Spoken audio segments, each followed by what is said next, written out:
A person who is nice to you but rude to the waiter is not a very nice person. You've been in that situation?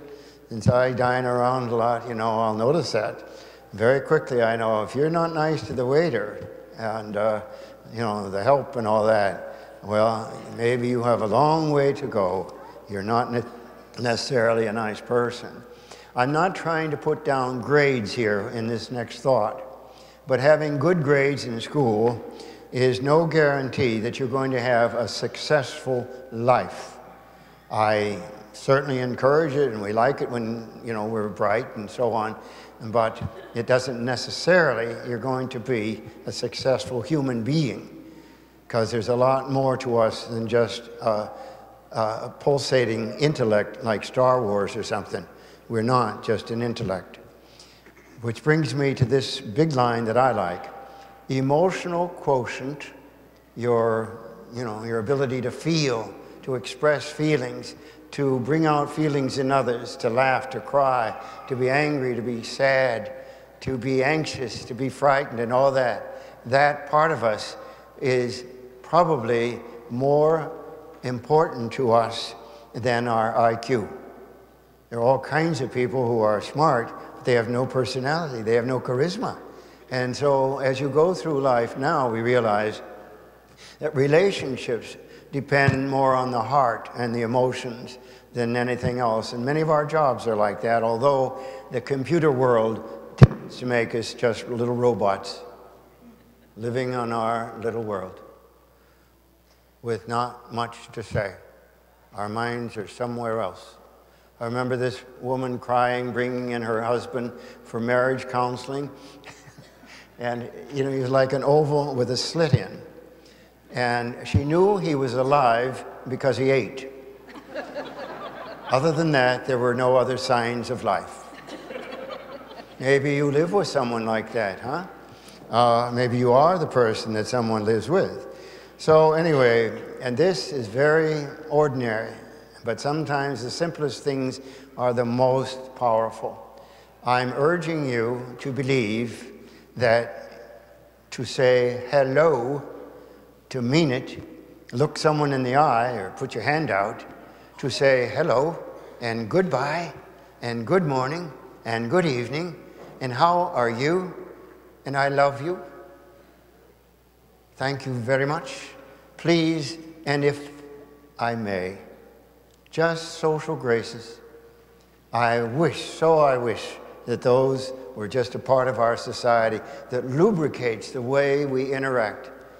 I hope you know what I'm saying. You don't have to get a PhD from Harvard to have that.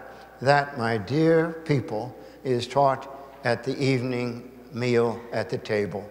This is how we eat, children. This is how we speak, children. This is how we answer people. Hello, goodbye, thank you, may I, please, I love you. So simple.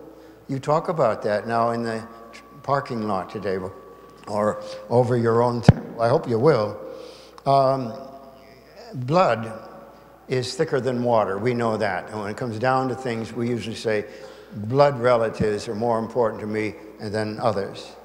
But then there's a footnote to that. Blood is thicker than water, but money is thicker than blood. We find that out when the family will, is read. You find out money is what it's all about. In some homes, not all, but that divides everybody. Not having immediate family of my own, I need to tell you that lots of us are closer to friends than we are to relatives. Not to put down relatives, but I hope you've expanded beyond that and you love people for who they are. Less attractive people often are our very best friends because they're not so caught up in their looks and all these superficial things. People desperately, desperately need to be listened to. Do you have some confidant, someone who just listens to you, doesn't interrupt, doesn't tell one better, doesn't try to boss you around, just sincerely takes in what you're saying, and you feel relieved, you feel free. You need that. Hopefully, that's what a husband and wife could do for each other. It's one of the great ingredients of marriage as friendship, not just reproduction. And so we could go on. Many non-church goers are far more loving, giving, and moral than churchgoers.